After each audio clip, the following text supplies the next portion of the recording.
if I could start off by asking you a bit about how you got into research. Most other researchers I know are not as opinionated as you, so I'm quite surprised you went into research. How did that happen? By accident. I did a degree in my early 20s in international development, third world studies and Spanish, it was called then. And I really wanted to do some kind of international development job. And I started applying to international development agencies, but they were coming back with, oh, you need to be super skilled in things. And so I looked at other jobs. I thought, well, I'll get a skill and then I'll be able to join them. And market research presented itself as one of those careers that managed to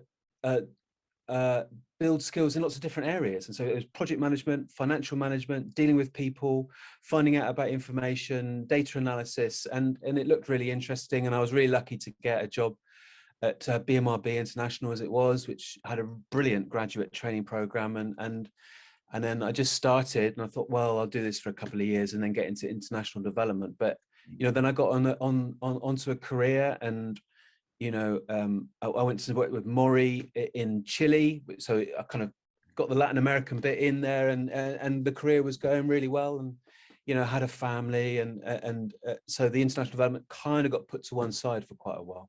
Right. And then you set up Kindle when did you set up Kindle? 2004 or 5, something like that. Right. Yeah, I set it up. I was kind of pushed into it. I think, it felt like quite a brave and bold move, because I was an associate director at NOP, and what happened was I'd gone to the boss and said that I thought I should be a director. And he said no. And I thought, well, that's offensive. I'm off.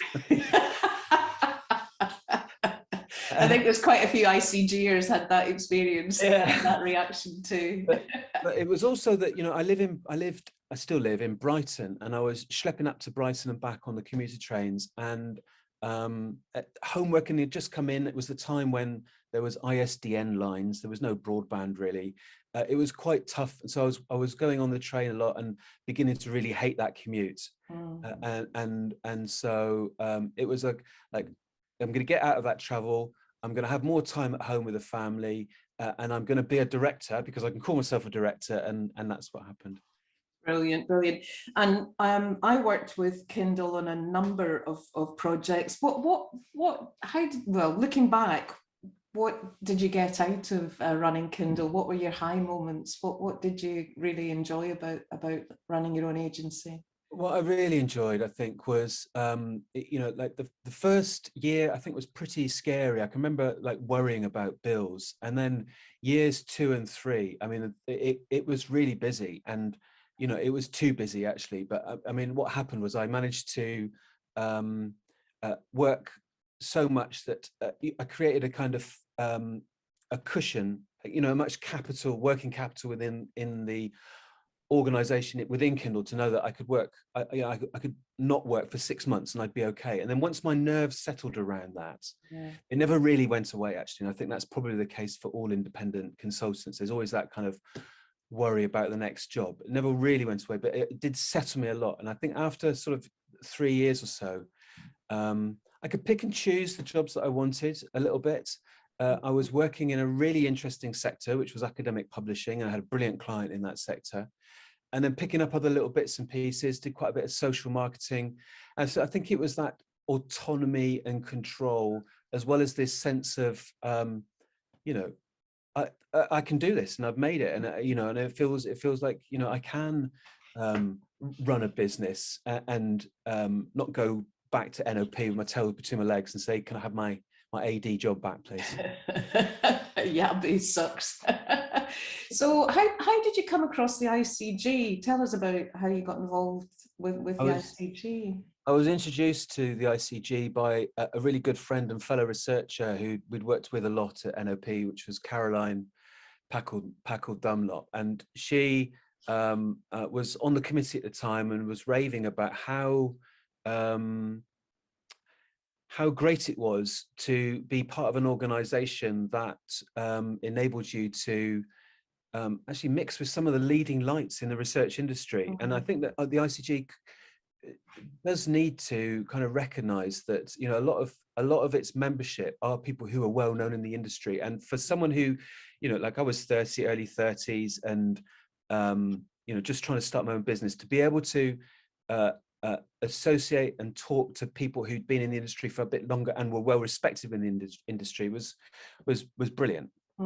Yeah, brilliant. And so how did you transition from Kindle into what you're doing now? Can you talk us through that process?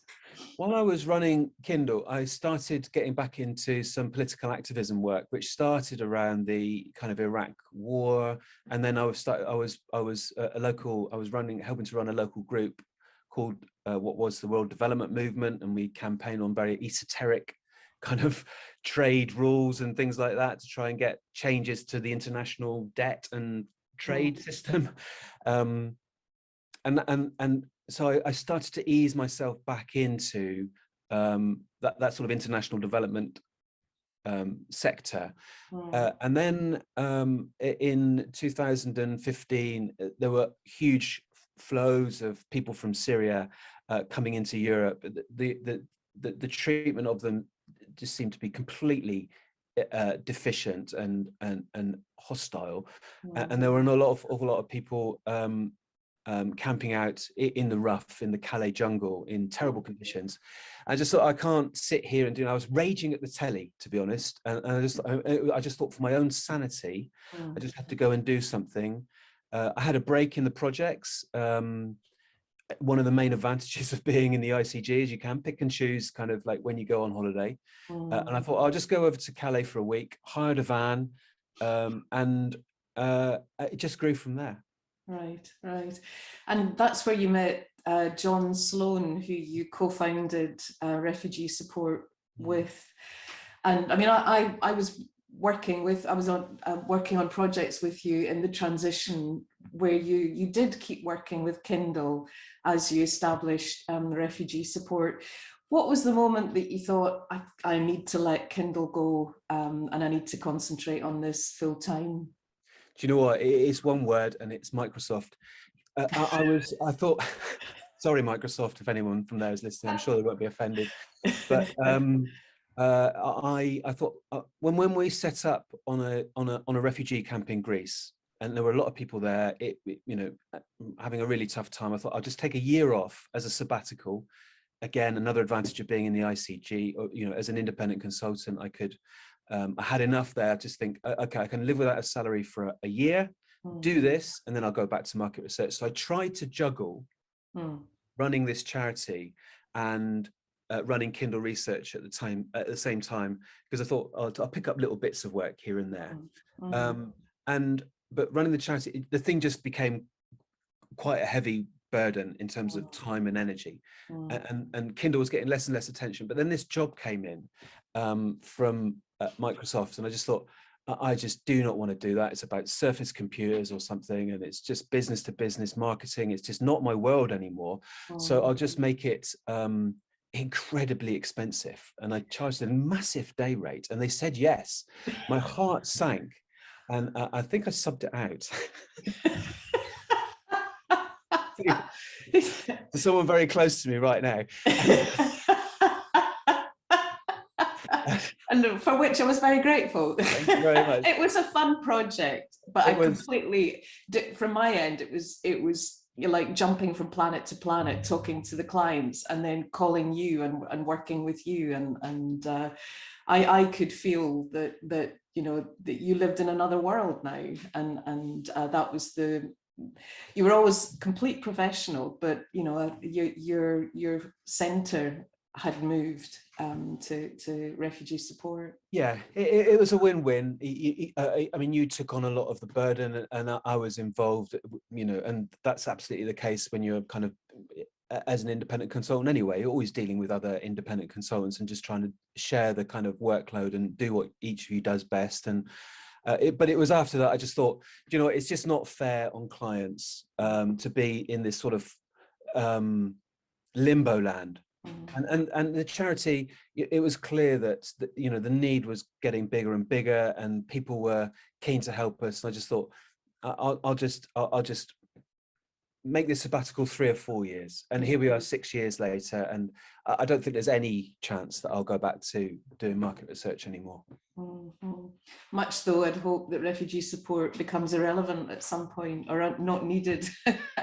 Brilliant. Well, Paul, how can ICGers, 2 questions.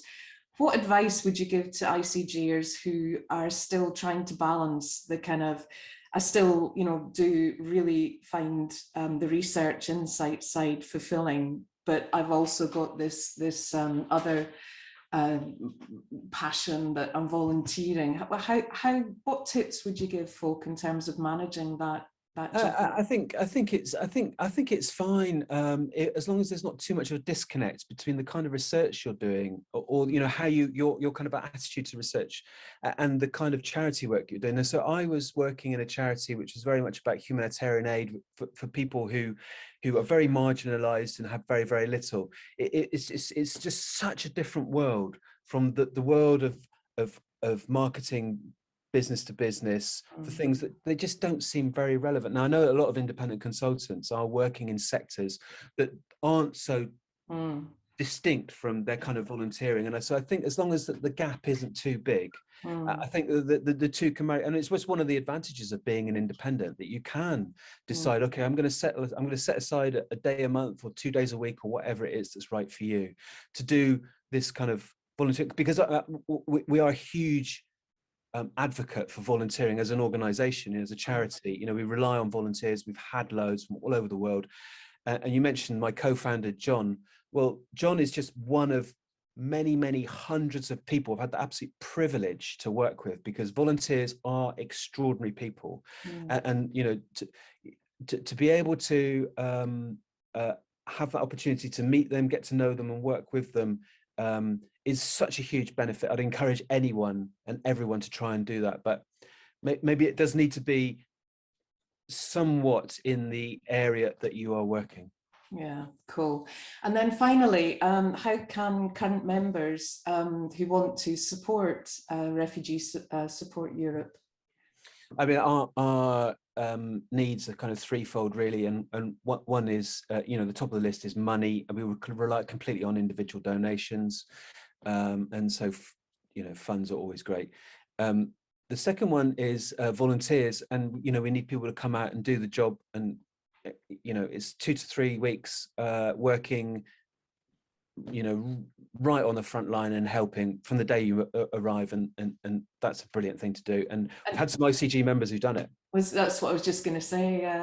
Some ICG members and their kids as well came out. Yeah, Peter Hutton and Beatrice were 2 that came out and did a brilliant job. And I know that they had a valuable experience as well. And the third thing is raising awareness. And so I just started LinkedIn. We're all over all of the social media channels, and try to be. And I think maybe LinkedIn is one of those areas where we need to kind of boost our presence, because I get that businesses are looking for well-run organizations that they want to support. And I think just sharing that, you know, I know these people, I know this charity, I've looked at their work, I think that they're reliable, is really, really valuable. Yeah, brilliant. In fact, you've had trustees who are prominent market researchers, haven't you? Yeah. Cool. Well, I'll get all the information from you, Paul, just to provide a final page with all the links and stuff. But that's been really interesting. Thank you so much for your time